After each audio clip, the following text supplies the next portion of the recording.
வணக்கம் நேர்களே, Sri Ganga Priya Tamil audio books தளத்திற்கு தங்களை அன்புடன் வரவேற்கிறேன். நீங்க நம்ம சேனலுக்கு புதுசு என்றால் உடனே சப்ஸ்கிரைப் பண்ணிடுங்க, பெல் பட்டனையும் அழுத்திடுங்க. அதுக்கு காரணம் நாங்க அடுத்தடுத்து போட போற சுவையான கதைகளை நீங்க மிஸ் பண்ணாம கேட்கணும்ல. இன்னைக்கு நாம நட்பை மையமா வச்ச ஓர் அழகான கதை கேட்க போகிறோம். கதையின் தலைப்பு பச்சை ஈரம். என்ன நேர்களே, கேட்க தயாரா? இந்த கதையை எழுதி உங்களுக்காக குரல் கொடுத்துள்ளது நான் உங்கள் ஸ்ரீ கங்கை பிரியா. வாங்க கதைக்கு போகலாம். சத்யா தன் வழக்கமான வேலைகளை செய்து கொண்டு வாசலை பார்த்தபடி இருந்தாள். அவள் எதிர்பார்த்த காய்கறிக்கார அம்மா இன்னமும் வந்து சேர்ந்து இருக்கவில்லை. சத்யாவிற்கு ஏமாற்றமானது. என்னது, இந்த அம்மாவை இன்னும் காணோம்? நாளைக்கு வேற பசங்க பிரியாணி செஞ்சு தர சொன்னாங்க. அதுக்கு போடுற காய்கறி வீட்ல ஒண்ணு கூட இல்ல. அவர்கிட்ட சொன்னா அவரு கண்டபடி திட்டுவாரு. எனக்கே ஆபீஸ்ல ஏகப்பட்ட டென்ஷன், இதுல காய்கறி அதெல்லாம் நீ வாங்கிக்க மாட்டியான்னு கேட்பாரு. பசங்க சொன்ன மாதிரி பிரியாணி செஞ்சு தரலைன்னா கோச்சுக்குவாங்க. இங்க வீட்டு பக்கத்துல காய்கறி கடை ஒண்ணு கூட கிடையாது. காய்கறி வாங்கணும்னா டவுனுக்கு போகணும், டவுனுக்கு போகணும்னா வண்டி ஓட்டணும், இல்ல பஸ் ஏறணும். பஸ் ஏறிட்டு வரதுக்குள்ள உடம்பு களைச்சு போயிடும். வீட்டுல 1008 வேலை பாக்கி இருக்கு. வண்டி நமக்கு ஓட்டவும் வராது, நாம ஓட்டுற வண்டி வீட்லயும் இல்ல. சத்யா தனக்கு தானே பேசிக் கொண்டிருந்தாள். அதே நேரம் அவளது அலைபேசி அடித்தது. இந்த நேரத்துல யாரு என்று யோசித்தபடி அதை எடுத்து காதில் வைத்தாள். ஹலோ சத்யா, நான் தான் மீனா பேசுறேன்டி. மீனா என்று அவள் இழுத்தாள். அடி பாவி, என்னை மறந்துட்டியா? இல்ல இல்ல, நீங்க காலேஜ்ல என் கூட படிச்ச. அவள் முடிப்பதற்குள் மீனாட்சி குறுக்கிட்டாள். அட ஆமாண்டி, என்னடி நீங்க வாங்கன்னு சொல்லிட்டு இருக்க? அதே மீனாதான். மீனா, எப்படி இருக்க? என் நம்பர் உனக்கு எப்படி கிடைச்சது? அதெல்லாம் கேட்க கூடாது. எப்படியோ குடிச்சுட்டேன். ஆமா, காலேஜ் விட்டு போன உடனே என்னை மறந்துட்ட, அப்படிதானே? சேச்ச, அப்படியெல்லாம் ஒண்ணும் இல்லடி. எங்க, காலேஜ் முடிச்சுட்டு கல்யாணம் பண்ணி வச்சுட்டாங்க. அப்புறம் வரிசையா பையன் பிறந்தான், அப்புறம் பாப்பா பிறந்தா. கால்ல 4 சக்கரத்தை கட்டிட்டு ஓடுற மாதிரி வேலை செஞ்சுட்டே இருக்கேன். ஹவுஸ் ஒய்ஃபா? ஆமாண்டி, ஹவுஸ் ஒய்ஃப். ஆமா, நீ என்ன பண்ற? எதுவுமே சொல்லவே இல்ல. சத்யா ஆர்வமாய் விசாரித்தாள். சென்னையில இருக்கேன்டி. அங்க ஒரு டைரக்டர்ட்ட அசிஸ்டண்டா ஒர்க் பண்ணிட்டு இருக்கேன். ஹே, என்ன நிஜமாவா சொல்ற?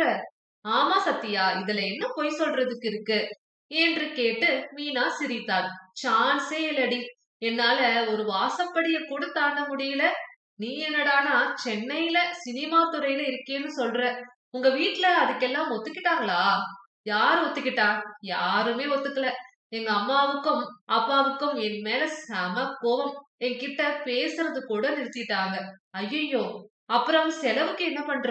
நானே தான் சமாளிச்சுக்கிறேன். காலையில இருந்து சாயந்தரம் வரைக்கும் டைரக்டர் கிட்ட ஒர்க் பண்றேன். அவர் பார்த்து கொஞ்சம் பணம் தருவாரு. அதெல்லாம் சென்னையில பத்துமா? சுத்தமா பத்துறதில்ல. அதனால சாயந்தரம் ஒரு பீட்சா ஹட்ல சர்வரா ஒர்க் பண்றேன். ஹே மீனாட்சி, நீயா? சத்யா வாயை பிளந்தாள். ஆமா, இப்படி எல்லா கதையும் போன்ல கேட்டுட்டு இரு. நான் உங்க வீட்டு வாசப்படிக்கே வந்துட்டேன். அடி பாவி, என்ன குண்ட தூக்கி போடுற? வீட்டுக்கே வந்துட்டியா? ஆமா ஆமா. எப்படி சத்தியமங்கலம் வந்த என்று சத்யா ஆர்வம் கொப்பளிக்க கேட்ட நேரம் மீனாட்சி வீட்டுக்குள்ளேயே நுழைந்து இருந்தாள். அலைபேசியை கீழே வைத்துவிட்டு வேகமாக சென்று தோழியை அணைத்து கொண்டாள். ஹே மீனா, எனக்கு ரொம்ப சந்தோஷமா இருக்குடி. எனக்கும் தான் சத்யா. என்னடி 2 குழந்தைகளுக்கு அம்மான்னு சொல்ற? அப்படியே இருக்க? அப்படியேவா இருக்கேன், சும்மா சொல்லாத. பாரு, தலையில 1 2 நரைமுடி வந்துருச்சு. லைட்டா தொப்பை இல்ல. ஒண்ணுமே தெரியல சத்யா. காலேஜ்ல பார்த்த மாதிரியே நீ அப்படியே இருக்க என்று மீனாட்சி பிரமித்தாள். அதே நேரம் சத்யா அவளை மேலும் கீழும் பார்த்தாள். என்னை சொல்ற? நீ மட்டும் என்ன அப்படியே சின்ன பொண்ணு மாதிரி சிக்குன்னு இருக்க என்று சத்யா உற்சாகமானாள். தேங்க்ஸ். என்ன பண்ணிட்டு இருந்த சத்யா என்று சொன்னபடி மீனாட்சி தரையை நோட்டமிட்டாள். அதுவா, எங்க வாழை மரத்துல வாழைப்பூ இருந்துச்சு, அதான் பறிச்சு பூ எடுத்து வச்சுட்டு இருக்கேன். காலையில அவசரத்துக்கு இதெல்லாம் பண்ண முடியுமா என்று சொன்னபடி சத்யா பெருமூச்சு விட்டாள். இப்பவாச்சும் சொல்லு, சத்தியமங்கலத்துக்கு என்ன வேலையா திடீர்னு வந்த? சொல்றேன்டி, இங்க பக்கத்துல மசனகுடியில ஒரு ஷூட்டிங், அதான் எல்லோரும் வந்தோம். அப்பதான் நீ இங்கதான் கல்யாணம் பண்ணிட்டு வந்திருக்கேன்னு ஞாபகம் வந்துச்சு. உன்னை பார்த்தே ஆகணும்னு மனசுல பட்டுச்சு. அதனால சிவானிக்கு போன் பண்ணி விசாரிச்சேன். உன் அட்ரஸ அவதான் கொடுத்தா. ஓ, சிவானி கொடுத்தாளா? ஆமா, நீயும் அவளும் தானே ரொம்ப ஃப்ரெண்ட்ஸ். மீனாட்சியின் குரல் இறங்கி இருந்தது. யார் சொன்னா? எனக்கு அவளை விட உன்னைதான் ரொம்ப பிடிக்கும். அடடா, ரொம்ப நடிக்காத. அப்படின்னா என்னை கல்யாணத்துக்கு கூப்பிட்டு இருப்பேல்ல. உன் அட்ரஸ நான் அவகிட்ட கேக்குற மாதிரி வச்சிருப்பியா? என்று மீனாட்சி செல்லமாய் கோவப்பட்டாள். சின்ன குழந்தை மாதிரி பண்ணாதடி மீனா. என் கல்யாணத்தப்போ எங்க வீட்ல எங்க பாட்டி ரொம்ப சீரியஸா இருந்தாங்க. அதனால வீட்ல பெரிய சந்தோஷம் எல்லாம் கிடையாது. எல்லோரும் சோகமா மூஞ்சியை வச்சுட்டு இருந்தாங்க. இந்த நிலைமையில நான் அவளை கூப்பிடுறேன், இவளை கூப்பிடுறேன் அப்படின்னு சொன்னா எங்க அப்பா என் மூஞ்சிய பாப்பாரு. அதனாலதான் நான் வேற வழியே இல்லாம யாரையும் கூப்பிடல. சிவானி எங்க வீட்டு பக்கத்துல இருந்தா. அதனால அவளுக்கு எல்லாமே தெரியும். மத்தபடி உன்னை கூப்பிடக்கூடாதுங்கிற எண்ணமே எனக்கு கிடையாது மீனாட்சி. ஓ, சாரி சத்யா. உன்னை பத்தி ரொம்ப தப்பா நினைச்சுட்டேன் என்று சொன்னபடி மீனா அவளை அணைத்துக் கொண்டாள். உன்னை பத்தி எனக்கு தெரியாதா? பொசுக்கு பொசுக்குன்னு கோபம் வரும், இறங்கும் என்று சத்யா சொல்லிவிட்டு சிரிக்க மீனாட்சியும் சேர்ந்து சிரித்தாள். நல்லா ஓட்டு. அங்க அவ்வளவு கோவப்பட்டேன்ல, ஷூட்டிங் ஸ்பாட்ல எப்படி இருக்கேன் தெரியுமா? பொட்டி பாம்பா இருக்கேன். டைரக்டர் எள்ளுன்னா என்னையா நின்னுட்டு இருக்கேன். இல்லாட்டி என்னைய துரத்திடுவாங்களே. இப்பவே பாதி அசிஸ்டன்ட் டைரக்டர்ஸ்க்கு என்னை பிடிக்கவே இல்ல. ஒரு பொண்ணுக்கு என்ன தெரியுங்கிற மாதிரியே பாக்குறாங்க. மீனாட்சி பெருமூச்சு விட்டாள். அப்புறம் எதுக்கடி இவ்ளோ கஷ்டப்படுற? பேசாம கல்யாணம் பண்ணிட்டு செட்டில் ஆக வேண்டியது தானே? ஓ, என்னையும் வாழைப்பூ விரிக்கிறதுக்கு துணைக்கு கூப்பிடுற, அப்படிதானே? இருவரும் விழுந்து விழுந்து சிரித்தனர். ஒரு படமாச்சு நான் எடுத்துட்டு தாண்டி கல்யாணம் பண்ணிக்க போறேன். அழுத்தமான குரலில் சொன்ன மீனாட்சியை சத்யா கவலையுடன் பார்த்தாள். நீயும் என்னடி அப்படி பாக்குற? எங்க அப்பா அம்மா மாதிரியே. சேச்ச, அதெல்லாம் ஒண்ணும் இல்ல. அப்புறம் என்ன? போய் எனக்கு ஏதாச்சும் சாப்பிட எடுத்துட்டு வா. அப்படியே உன்னோட கல்யாண ஆல்பம், பசங்க ஆல்பம் எல்லாம் இருந்தா கொண்டு வா. எல்லாத்தையும் பார்க்கணும். இதோ எடுத்துட்டு வரேன் என்று சொன்னபடி சத்யா உள்ளே ஓடினாள். இருவரும் நேரம் போவதில் தெரியாமல் அந்த கதை இந்த கதை என்று பேசி சலித்தனர். மாலை நெருங்கிவிட்டது. வீட்டில் எந்த வேலையும் நடக்காமல் அப்படியே கிடந்தது. கடைசி வரை சத்யா எதிர்பார்த்த காய்கறிக்காரம்மா வரவே இல்லை. சுவரில் மாட்டியிருந்த கடிகாரத்தை பார்த்தவுடன் சத்யாவின் முகம் வாடியது. அதை கவனித்த மீனா, சத்யா, என்ன ஆச்சு என்று விசாரித்தாள். சத்யா தன் பிரச்சனையை சொன்னாள். இவ்வளவுதானே? என்ன வண்டி இருக்கு இப்ப வீட்ல? யமஹா ஆர்எக்ஸ் தான் இருக்குடி. ஆர்எக்ஸ் இருக்கா? சாவி எடுத்துட்டு ஓடி வா. மீனாட்சி உற்சாகமானாள். எதுக்குடி என்று முனகியபடியே சத்யா சாவியை எடுத்து வந்து மீனாட்சியிடம் நீட்டினாள். சத்யா, வீட்டை பூட்டிட்டு சீக்கிரம் கூடை எடுத்துட்டு கிளம்பு என்று பணித்தவள் வேகமாய் யமஹாவில் சாவியை சொருகி ஸ்டார்ட் செய்து நின்றாள். அடப்பாவி, உனக்கு பைக்கெல்லாம் ஓட்ட தெரியுமா என்று கண்கள் விரிய சொன்ன சத்யா ஓடிப்போய் வீட்டை பூட்டிவிட்டு வெளியே வந்தாள்.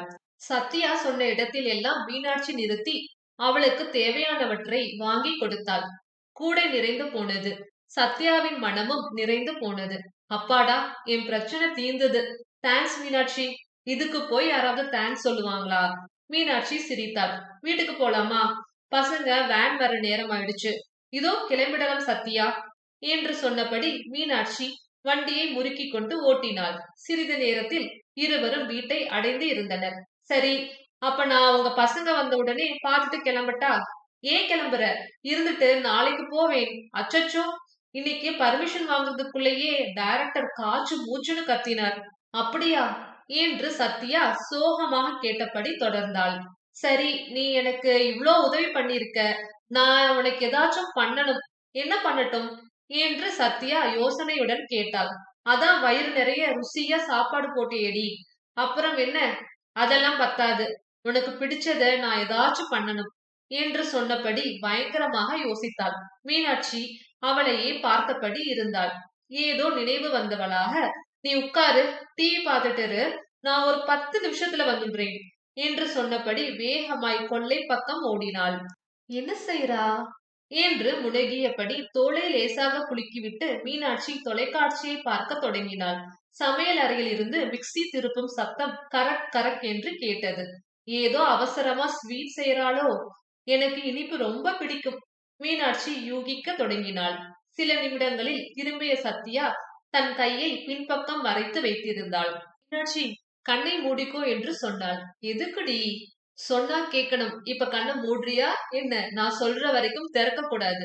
சரி என்று சொன்னபடி மீனாட்சி கண்களை மூடிக்கொண்டாள். அவள் அருகே சென்ற சத்யாவின் கைகளில் ஒரு சில்வர் கிண்ணம் இருந்தது. அதில் மருதாணி அரைத்து விழுதை நிரப்பி இருந்தாள். தோழியின் கால் மாட்டில் அமர்ந்தவள் அவளது கையை மெல்ல பற்றி மருதாணியை தொப்பி போல பிடித்து அவளது மெல்லிய விரல்களில் வைக்கத் தொடங்கினாள். சில் என்று ஓர் இதம் உடலில் பரவ மீனாட்சி மெல்ல கண்களை திறந்து பார்த்தாள். மருதாணி என்று மகிழ்ந்து போனவளின் கண்கள் அகலமாய் விரிந்தன. எனக்கு மருதாணினா ரொம்ப ரொம்ப பிடிக்கும் இல்ல மீனாட்சி. ஆமா சத்யா, நான் காலேஜ்ல படிச்சப்போ மருதாணி வச்சது. அதுக்கப்புறம் எனக்கு யாருமே மருதாணி அரைச்சு தரல. நானும் அரைச்சு வச்சதில்ல. நான் மருதாணி வச்சு கிட்டத்தட்ட 12 வருஷம் ஆச்சு என்று சொன்ன மீனாட்சியின் கண்கள் லேசாக கலங்கி இருந்தன.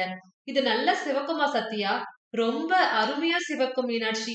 2 மணி நேரம் இருந்துட்டு இது காஞ்சதுக்கு அப்புறம் தான் நீ இங்கிருந்து போகணும். சத்யா உரிமையுடன் உத்தரவிட மருதாணியின் குளிர்ச்சி 2 தோழிகளின் இதயத்திலும் பரவி இருந்தது. மீனாட்சி அங்கிருந்து புறப்பட்டு இருந்தாள்.